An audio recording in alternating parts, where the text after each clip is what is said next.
约翰·普莱斯是《使命召唤》中的重要人物，在该系列多部作品中都有登场。他的原型是在1980年伊朗大使馆人质解救行动中负责指挥的特种作战大师约翰·麦卡利斯。麦卡利斯所服役的特种部队就是我们本期视频的主角——英国特种空勤团，全名 Special Air Service， 简称 SAS。如果喜欢本期视频的话，求观众老爷们点一个小小的赞，这就开始我们本期视频。SAS 的前身是在二战时期在北非战线执行敌后任务的陆军志愿人员，他最初的名字叫做空降戈曼德。在那个时期，像这样的小分队还有很多。当时的英国无法对欧洲大陆展开大的攻势，只能派出小分队进行袭扰。到1942年10月，这支队伍增加到了390人，并且正式更名为第一空降特勤团。在经过多次的重组和扩编后，1944年1月，第一支 SAS 旅在英格兰成立，包括2个英国团、2个法国团、1个比利时中队和1个通讯中队。作为精良的小型团队， SAS 经常在敌后作战，被德军称为红色魔鬼。就连隆美尔都亲自下令，只要抓到 SAS 的人就地枪决，留下当俘虏都不行。可见这支队伍是有多可恶。二战欧洲战事结束之后， SAS 在内的多支部队被裁撤。在数个月之后，这支部队以全新的番号再次登场。大卫·斯特林 SAS 的缔造者，被德军称为幽灵少校。1915年出生于苏格兰的一个军人贵族家庭，从小便练就了一身的本事。但身高1.98米的他，在进行许多战术动作时又显得有些笨拙。优越的家庭背景和良好的教育让他小时候充满了自信。青年时期的他充满了冒险精神，酗酒赌博一个不少，对自己的前途又一片迷茫。在剑桥大学就读1年后，便放弃了学业，跑到巴黎，梦想成为艺术家。之后又转投建筑，再转登山，试图攀登珠穆朗玛峰。二战爆发的时候，斯特林正在美国参加登山训练，没事的时候戴着牛仔帽在荒原上纵马驰骋。战争爆发后，他回到英国，加入到苏格兰禁卫团。这支部队隶属于陆军，但是并没有作战任务，这让斯特林感到十分的无聊。充满冒险精神的他报名参加了陆军突击队。这支突击队约有2000人，斯特林作为第8突击队的一员，在1941年前往中东地区作战。英国军队高层希望突击队能对轴心国的军事目标发起毁灭性突袭。丘吉尔相信北非战场是陆军突击队大显身手的地方，斯特林也这样想，所以他所在的突击队在到达开罗之后按兵不动，等待上级的消息，却一直没等下来。又充满着战斗欲望又十分任性的斯特林感到十分失望，经常违反部队纪律。1941年6月，斯特林参加了一项充满挑战的跳伞实验。在跳伞实验中，他受了重伤，双目暂时失明，脊椎严重受损，下肢完全失去知觉。经过医治后，身体稍有好转。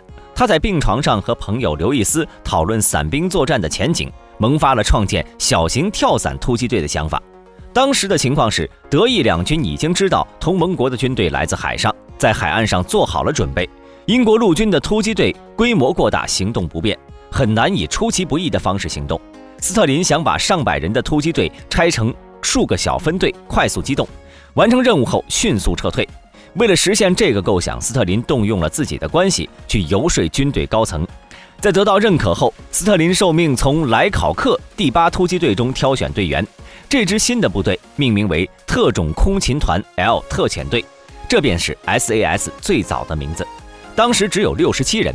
在队伍组建完毕之后，斯特林开展了一系列的严格训练。在1941年11月执行了第一次任务，代号蹲守行动。任务目标是空降的利比亚机场，摧毁在那里的敌军飞机，以保证英军大部队的后续行动。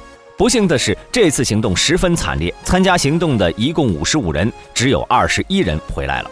斯特林和他的队员们并未就此结束，在经过1个月的整顿后，他们做好了再次出击的准备，目标依然是利比亚机场，和 LRDG 合作。LRDG 是另外一支特别行动队，被戏称为利比亚出租车。斯特林的队伍不再伞降，而是通过 LRDG 吉普车穿越沙漠。这次的行动取得了巨大成功。之后的1年里，斯特林的小队以敌军机场和港口为目标，有时伞降，有时驾车，摧毁的德军战机300多架。之后，这支队伍的战术战略不断完善。斯特林并没有局限于短暂的胜利，而是在想方设法的更进一步。后来，他成为了沙漠中的传奇人物，被称为幽灵少校。1943年1月，斯特林在一次行动中被德军逮到，在监狱里用尽了各种方法离开，都没能逃出去，被关押到了二战结束。说斯特林就不能忘了他亲密的战友，找他去跳伞的乔克·刘易斯。刘易斯在上大学期间多次独自去到德国旅行，在那个时候他对纳粹产生了一丝好感，但是在水晶之夜事件发生后，他看清了纳粹的真面目。水晶之夜呢，指的是1938年11月9号到10号凌晨，希特勒青年党、盖世太保和党卫军袭击德国和奥地利的犹太人的事件。从此之后，他成为了坚定的反纳粹者。在二战爆发后参军，后来加入到斯特林所在的第8突击队。乔克在战斗中表现优异，和斯特林相比，他有高度的组织纪律性。二战中，德国伞兵的发展引起了他的关注，特别是德军发动的水星行动，大批的德军通过空降入侵克里特岛展开作战。于是他就拉着斯特林等人，在没有经过任何专业指导和训练的情况下，开始在中东地区尝试跳伞。在特勤旅成立之后，刘易斯在埃及建立了一座训练基地，成为那里的首任教官。训练科目除了跳伞外，还有沙漠生存、急救、侦察、排爆等多项训练科目。刘易斯还会搞一些小发明，比如他成功地研制出了一种体积小、威力大、单兵可以携带的炸弹，一枚就能炸毁一架飞机。现役的 SAS 队员约有900名，隶属于英国陆军，包括3个团、1个指挥连、6个战斗连和1个反暴乱突击队。在队伍内部还会分为红队和蓝队，红队擅长空降作战和山地作战，蓝队则是擅长驾驶舟艇和行军。在部队执行任务的时候都是混合编队。SAS 的臂章分为3个部分，短剑代表着他们能够准确地刺入敌人的要害，翅膀表示他们能够快速部署到世界的任何地方，下方的绶带上写着空勤团的座右铭 Who dares wins， 勇者必胜。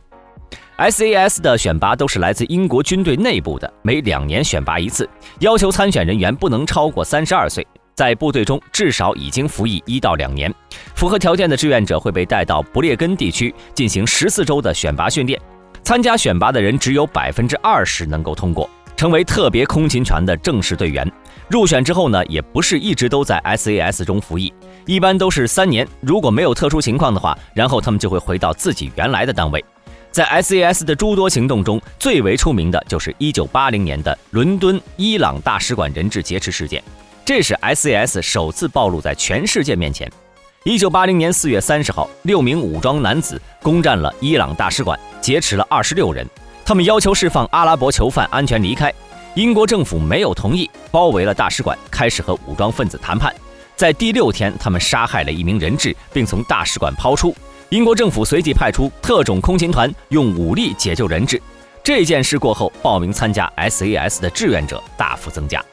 那么大家对这件事儿有什么看法呢？欢迎在下面的评论区留言。好了，今天的视频就到这里，想了解更多记得点关注，下期视频我们不见不散。